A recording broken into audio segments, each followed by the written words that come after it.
So I'm just curious, what would you say, like clinicians like myself, like yourself, should be aware of working with, individuals who have acquired brain injuries? Like, how would non-neuropsychologists, therapists know how to support this community?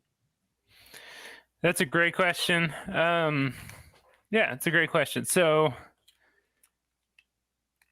it can be informed by neuropsychological evaluation, but as you pointed out, we're typically going to see someone in a more acute state. Even if it's something chronic, we're seeing them because something's worsened, usually recently, or some reason that why now, right? Why do we Mhm. need to get this tested right now?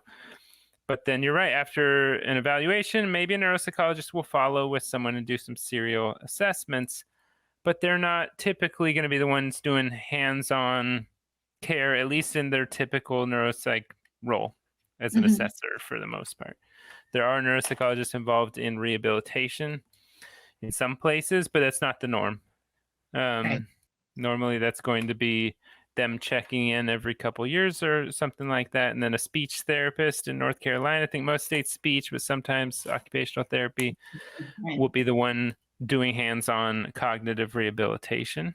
Mhm. But there's so much more. Like you said, there's cognitive rehabilitation, but then there's the emotional things. Then there's aspects of impulse control and behavior that you can't really rehabilitate the same way.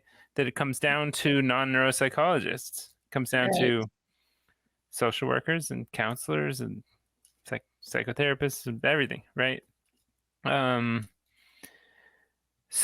yeah, I think it's hard for me to sum that all up for somebody, but a couple rules of thumb are just, you might have heard this, but that no two injuries are the same, right? Exactly. Or no two presentations even of the same injury. Mm. Um, so to not get in your head that you think you know exactly what a brain injury looks like. Right. It's always so complicated, and most often there's the injury being a small part of what's really going on with a person. It might have initiated a cascade of all sorts of stuff, but Yeah. to get out of the head of this is brain damaged or something like that, we say, well, it was a hit to the head that sort of damaged something, at least temporarily, but also then it caused poor sleep, it caused Mhm. fatigue, it caused emotional changes, because psychosocial issues are trying to adjust with the idea that now I have some limitations. You often don't just hit your head too, right? At least the people I see. Right. They got in a Right. car crash and they broke a bunch of their body as well. And so now I'm adjusting to disability limitations that I didn't used to have. Mhm.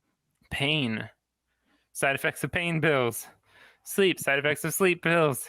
And it snowballs. And so you get so much more than an injury. And then you get people who it never got identified, or it sort of got identified, but they always feel like it's being brushed under the rug. And they say, well, the neurologist said my brain swelling healed after a month and this other stuff healed. So the rest of it's all in my head.